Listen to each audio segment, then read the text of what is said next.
فاطمہ کی ساری زندگی امتحان، خدیجہ طاہرہ کے ہاں شروع میں کتنی راحت، زینب کبریٰ کی زندگی کیسی تھی؟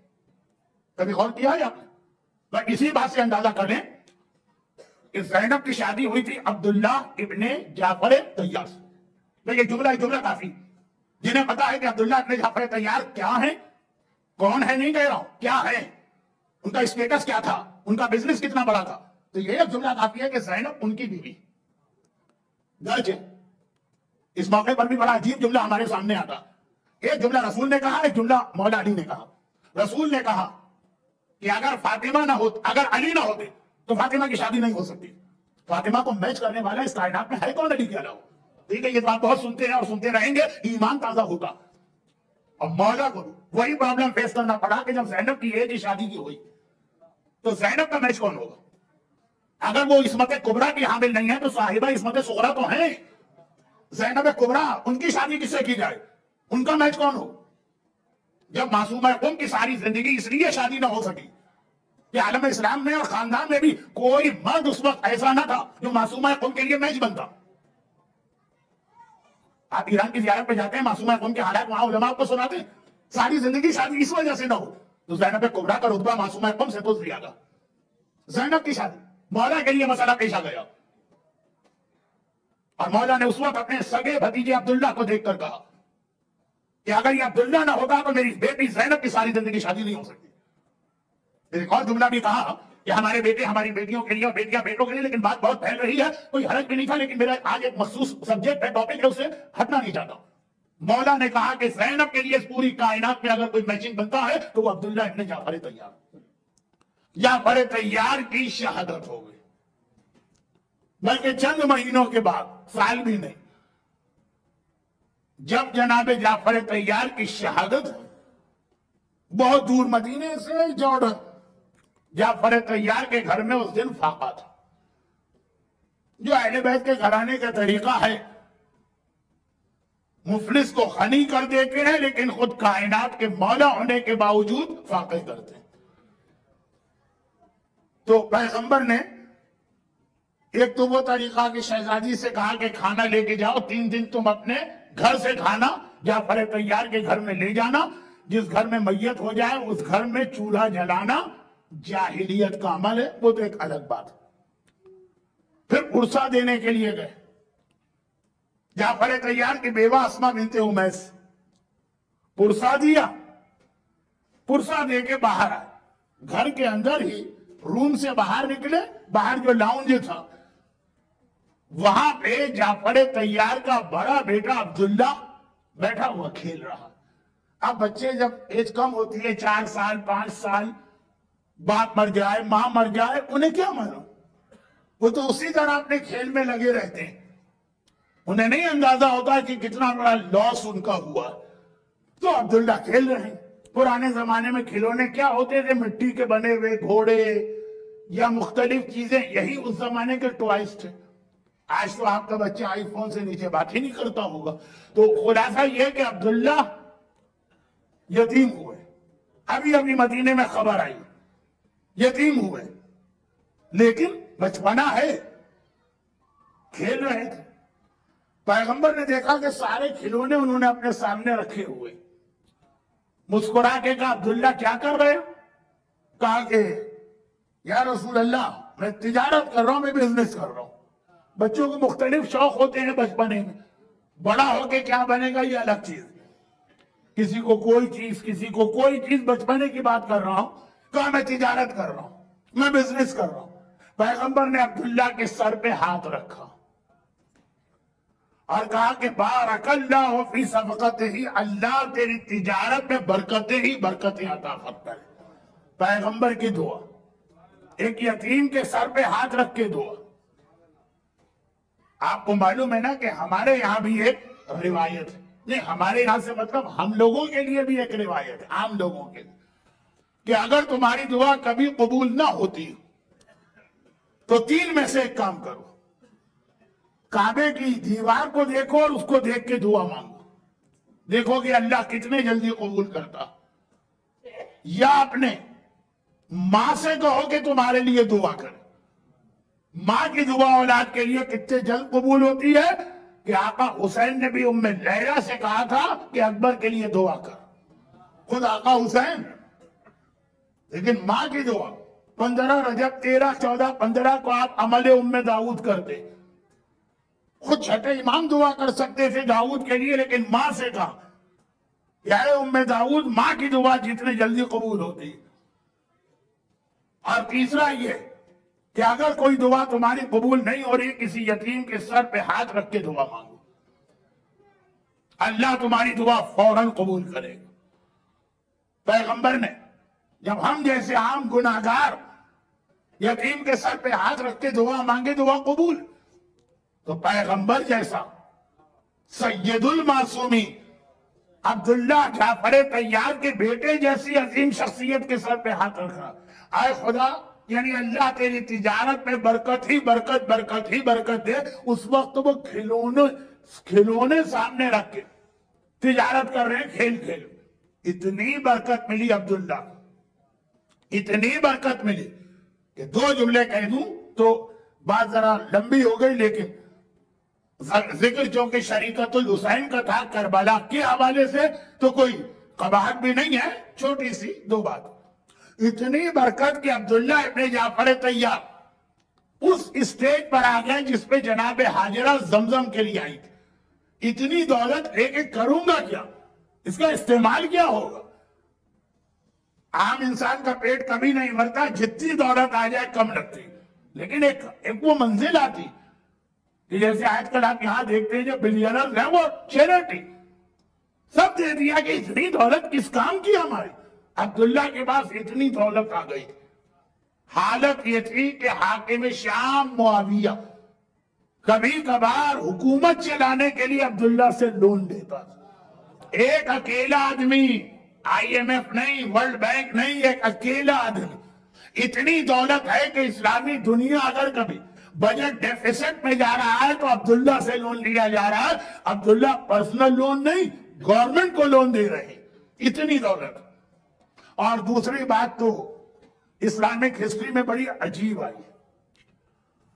بہت بڑی اسلامی دنیا ہو گئی تھی, ٹھیک ہے آج کی طرح سے نہیں, لیکن بہت دور تک اسلام پھیل گیا. پوری اسلامک ورلڈ میں ایٹ دیٹ ٹائم پوری اسلامی دنیا, اگر 2 آدمیوں میں کبھی پیسے کا جھگڑا ہوتا, یہاں بہت ہوتا ہوگا اس لیے کہ جہاں بزنس ہوتے ہیں وہاں پہ جھگڑے ہوتے ہیں, لیکن آپ کی کمیونٹی میں نہیں ہوتا ہوگا. اللہ نے بہت برکتیں دی ہیں, دولت کے اعتبار سے بھی اور اخلاق کے اعتبار سے بھی. یہ میرا ایک اندازہ حسن سن. تو اب وہ خلاصہ یہ کہ پوری اسلامی دنیا جہاں 2 آدمیوں میں کوئی ڈسپیوٹ پیسے کا ہو, مثلاً کیا ڈسپیوٹ ہے, ایک ہے کہ بی سے کہ میں نے تمہیں لون دیا تھا, بی کہے کہ نہیں مجھے نہیں دیا تھا, کسی اور کو دیا ہوگا. پرانے زمانے میں کوئی ڈاکومنٹیشن, لائر, کورٹ, یہ سب تو ہوتا نہیں تھا. یا یہ کہ ایک آدمی دوسرے سے کہے کہ میں نے تمہارے پیسے واپس کر دیے, وہ کہے کہ نہیں ملے مجھے واپس. یا تم جھوٹ بول رہے یا تم بھول رہے. یا یہ کہ بزنس پارٹنر کے درمیان جھگڑا, تمہارا شیئر میرا شیئر. یا یہ کہ میراث میں جھگڑا, روپے پیسے کے تو بہت سارے جھگڑے ہو سکتے ہیں اور ہوتے ہیں آج کل بھی. اور پیسے سے آدمی کو محبت بہت ہوتی ہے, جان دینے کو بھی آدمی تیار ہو جاتا.